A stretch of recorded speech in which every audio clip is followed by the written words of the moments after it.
Welcome in, guys, to Rover Sports here at night, and I wanted to take, a couple of minutes to, pretty much talk about the Philadelphia Eagles and their meteoric rise to the top of the NFL standings, because I think it's a pretty interesting case study.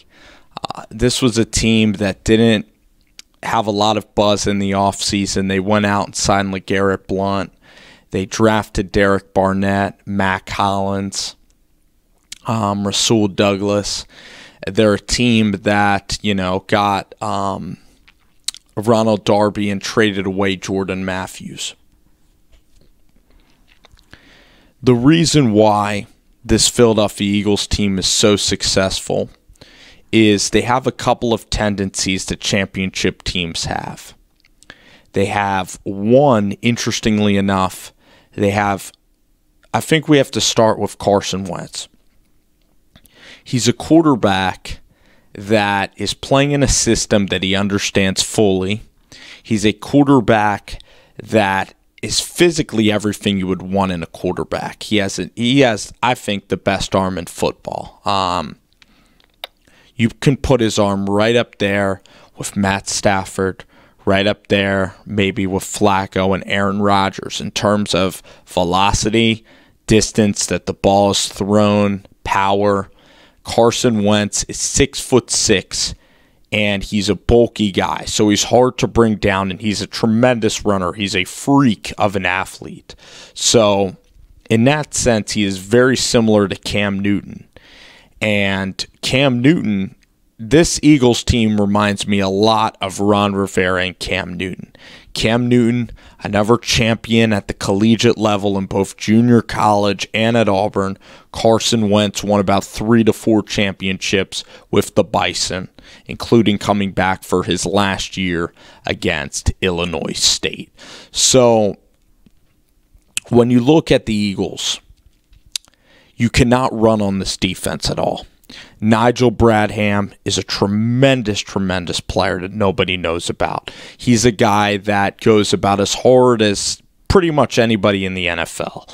A guy that plays with reckless abandon, can disrupt plays. You had Jordan Hicks, but you have Michael Kendricks, who's extremely fast and who Jim Schwartz has simplified. Schwartz is simplifying this defense. You have Malcolm Jenkins, who's the quarterback of the defense. So your front seven is tremendous. Timmy Jernigan's and Fletcher Cox. Those two are the best tackle combination in the NFL. So you have a Pro Bowl linebacker in Bradham. You have the best tackle combination in the NFL, 2 Pro Bowlers in my opinion. You have Brandon Graham, Vinnie Curry, that at times can be superstars. You have Bo Allen, Derek Barnett. You have a very deep defensive line. I think the deepest defensive line in football. So you look at the front seven, it's maybe top 2 in the NFL.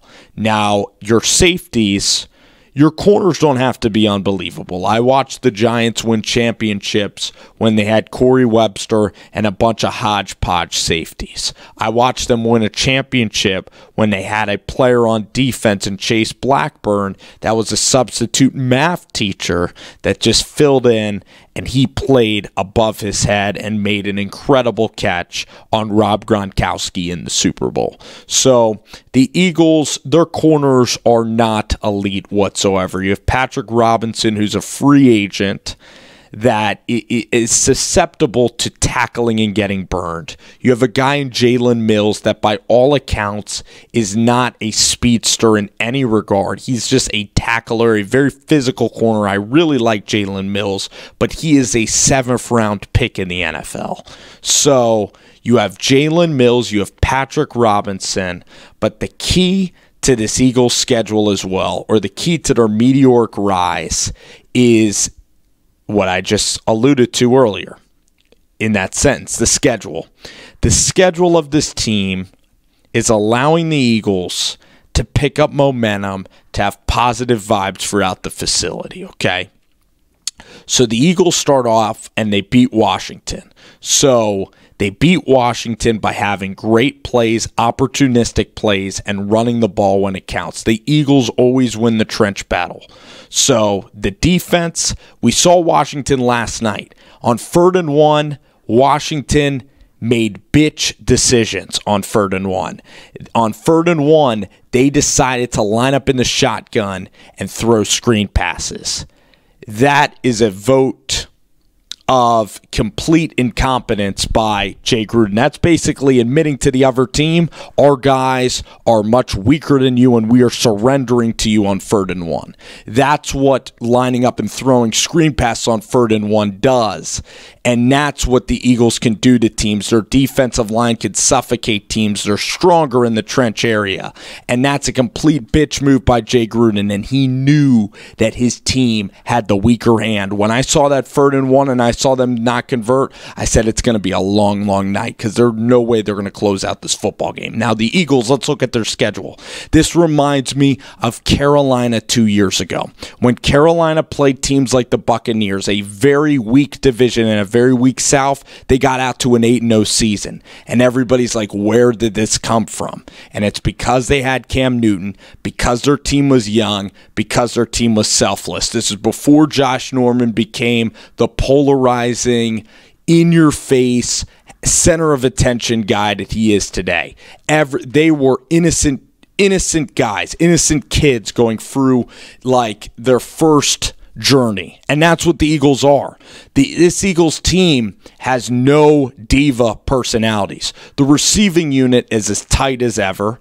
Alshon Jeffrey is the only name that's a household name, and he's a guy that's been completely pretty much taken away from the game plan and the system. He's not executing at a world-class level whatsoever as a number 1 receiver.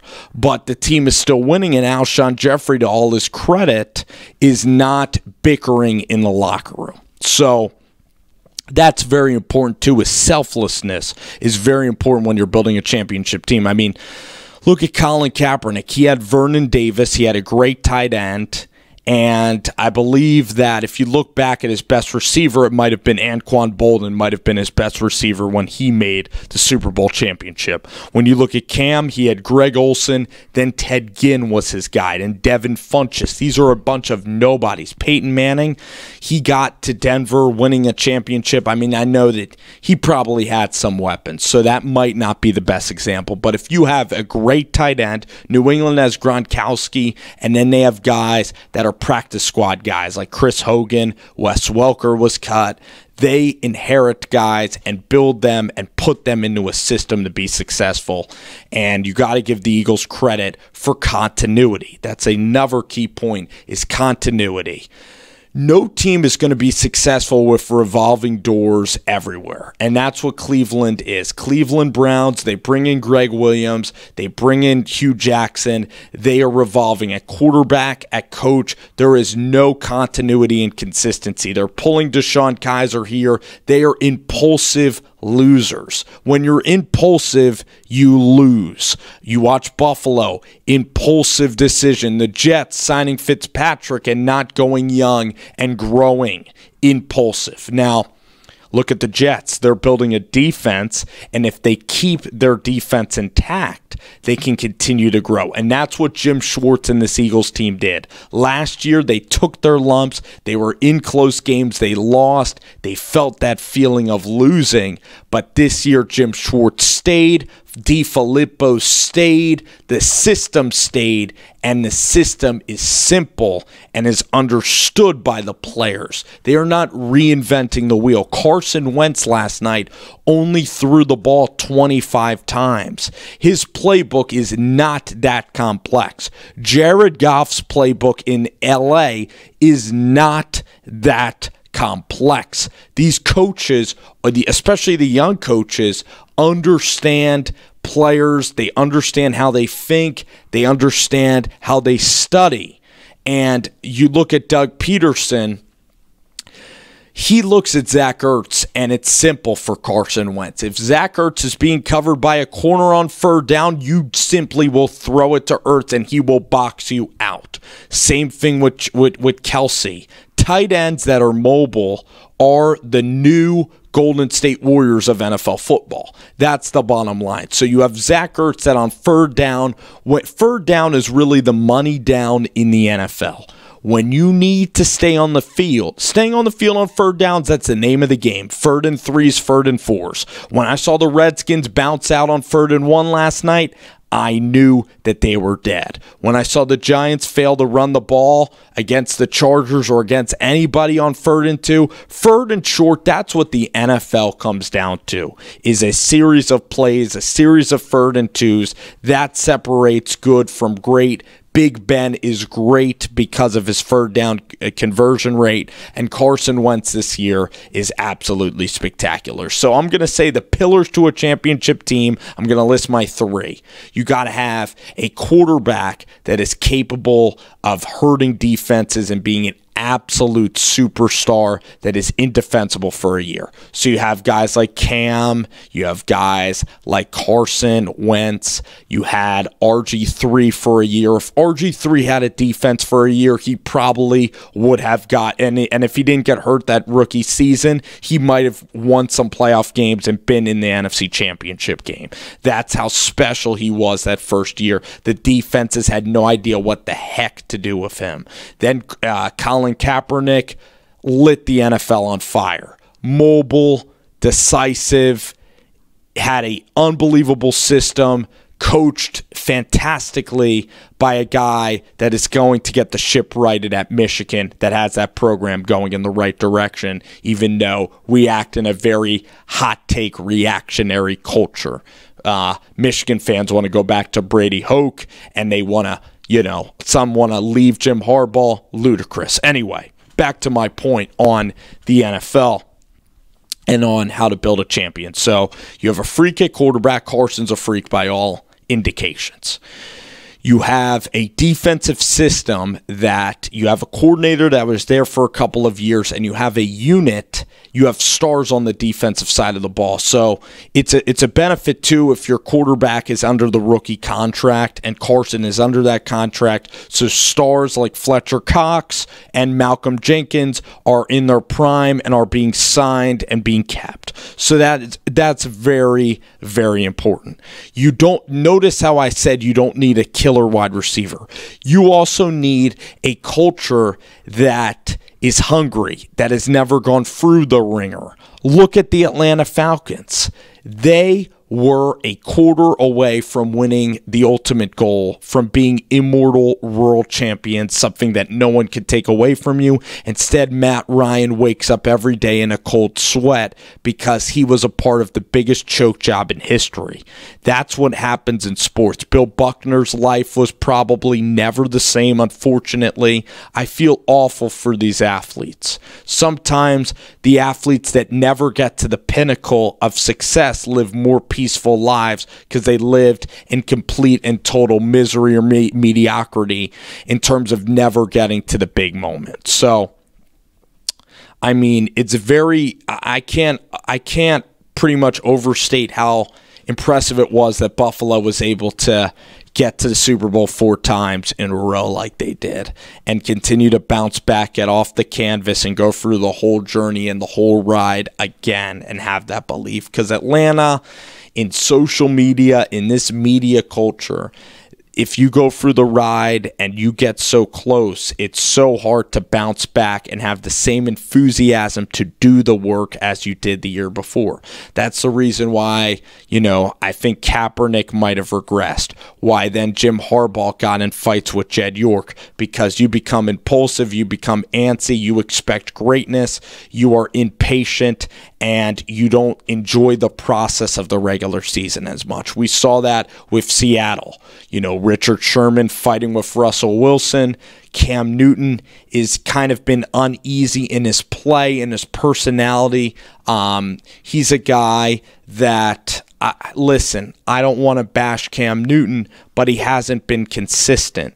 And it's because he experienced the high of all high, and he's a very emotional guy and an emotional player. And every single player gets caught up in it. Russell Wilson probably still thinks about that Malcolm Butler interception and how that could have changed things. I'm sure Green Bay and their ownership thinks about the Bostic fumble against Seattle. I'm sure that they think about that play all the time and how the course of the league could have been changed if simply Bostic would have fell on that football and they would have been going to a Super Bowl instead of choking in horrendous and historic fashion in the NFC title game. So the Eagles are innocent to the journey. They're taking it week by week, enjoying the entire ride, which is the meteoric, unbelievable cruise that they're on. Teams hit this. It's like getting double jumped in a trampoline. You hit the schedule, you hit the quarterback, you hit the lottery. Howie Roseman has hit the lottery. Carson Wentz is the lottery. The schedule's the lottery. The coaching staff, the simplicity of the offense, everybody working, coming together, egoless. The NFL is a magical, magical beast in that sense. It's not 82 games. It's 16 games with crazy turns every single week.